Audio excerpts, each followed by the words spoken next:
Hello students, class 12, your most welcome. Good morning. आज हम आपको बिलियन लेसन में हेनरी का नियम, हेनरीज लॉ को डिस्क्राइब करेंगे। उसको आप ध्यान से समझिए।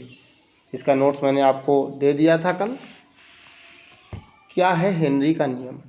सबसे पहले तो ये जानिए कि जो विलियम हेनरी थे, इन्होंने गैसों की द्रव में विलेयता पर दाब का मात्रात्मक अध्ययन किया और उस आधार पर एक संबंध प्रस्तुत किया, जिसे ही हेनरी का नियम कहा गया है। अब क्या इन्होंने नियम दिया है उसके बारे में देखिए। इन्होंने बताया कि ताप को स्थिर रखा जाए, यानी स्थिर ताप पर किसी विलायक के इकाई आयतन में, ठीक, किसी विलायक के इकाई आयतन में किसी गैस की घुली हुई मात्रा उस द्रव की सतह पर साम्यावस्था में उस गैस द्वारा लगाए गए दाब के समानुपाती होती है। इन्होंने क्या बताया कि स्थिर ताप पर, ताप को स्थिर रख करके विलायक के इकाई आयतन पर गैस की घुली हुई मात्रा द्रव की सतह पर साम्य अवस्था में गैस द्वारा लगाए गए दाब के समानुपाती होती है। यानी अगर हम गैस को विलायक के रूप में लें संतृप्त विलयन में, सेचुरेटेड सॉल्यूशन में, और उसका प्रोसेस कराएं, तो गैसीय अवस्था में सतह पर उपस्थित गैस ही प्राप्त होगी आपको। यानी स्थिर ताप पर विलायक के दिए हुए आयतन में घुली गैस की मात्रा को अगर हम स्मॉल w माने, ध्यान से देखिएगा, सूत्र यहाँ बनेगा एक, तो साम्यावस्था पर गैस का दाब P, तो W प्रोपोर्शनल P या W बराबर Kp,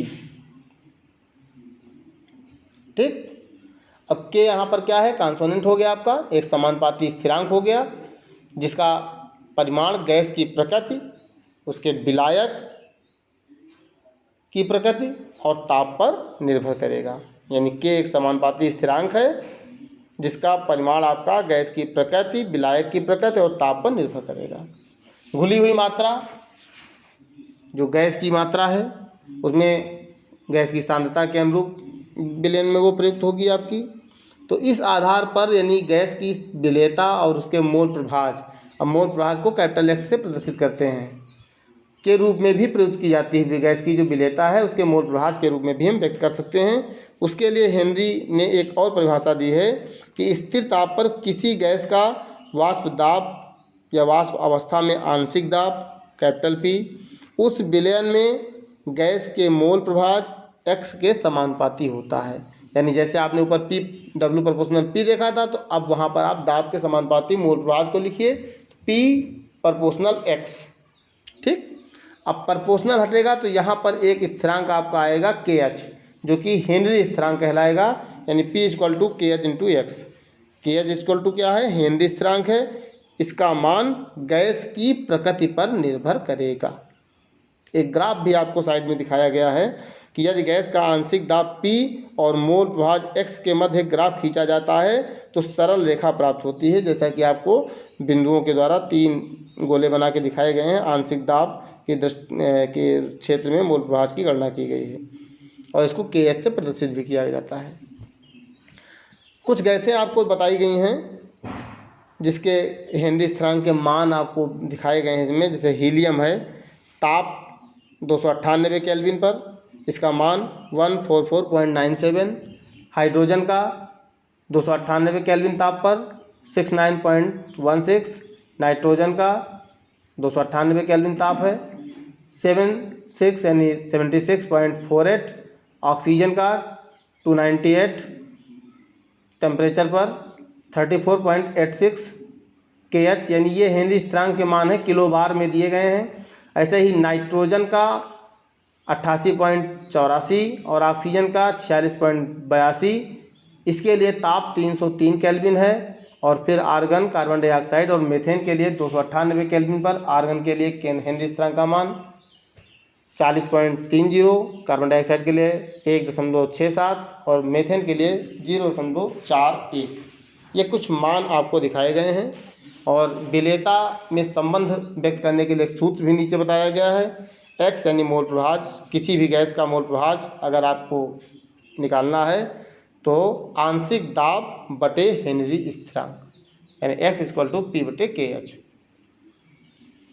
समान दाब पर विभिन्न गैसों की विलेयता हेनरी स्थिरांक के व्युत्क्रमानुपाती होती है। यहाँ पर यह आंशिक दाब के रूप में नहीं बल्कि समान दाब के रूप में लिया गया है।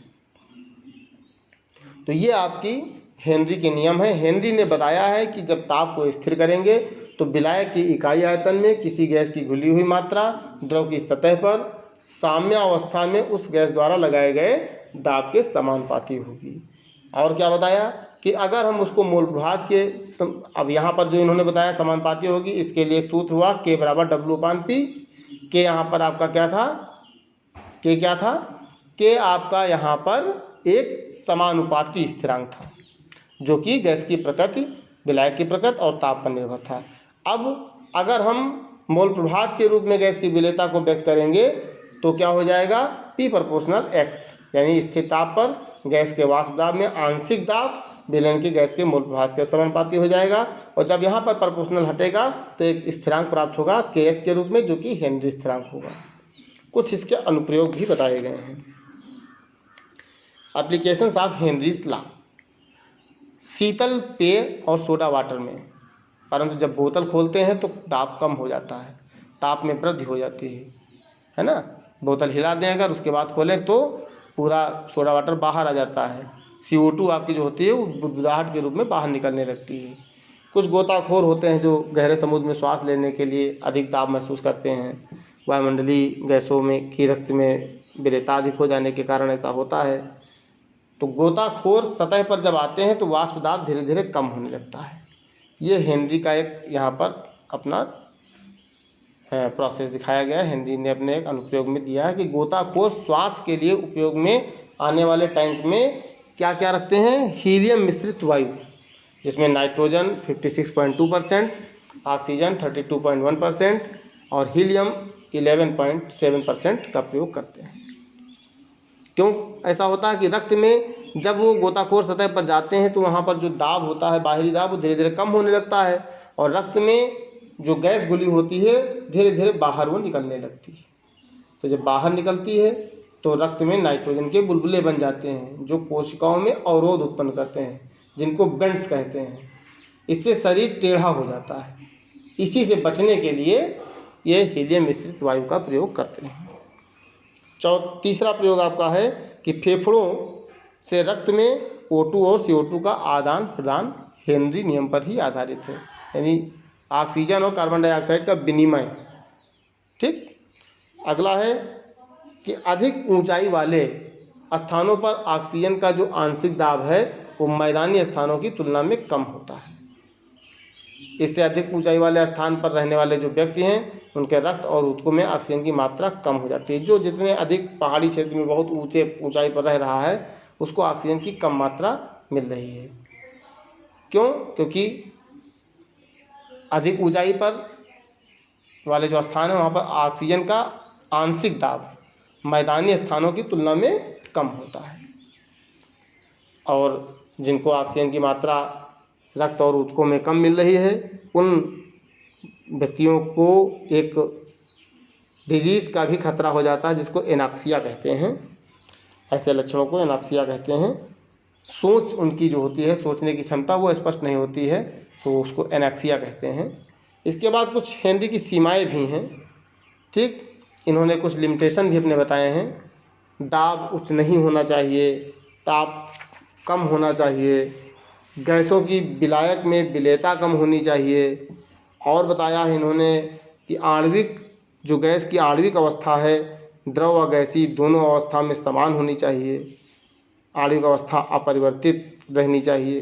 कुछ ऐसे ही इन्होंने और लिमिटेशंस दिए हैं। ये हेनरी का नियम था, इसको आप विधिवत पढ़िए। इसके अलावा आप मोलरता, नॉर्मलता और जो हमने आपको दिया है नोट्स कल, उसको आप प्रिपेयर करिए। जो समझ में ना आए आप हमारे व्हाट्सएप नंबर पर मैसेज करके हमसे समझ सकते हैं। धन्यवाद।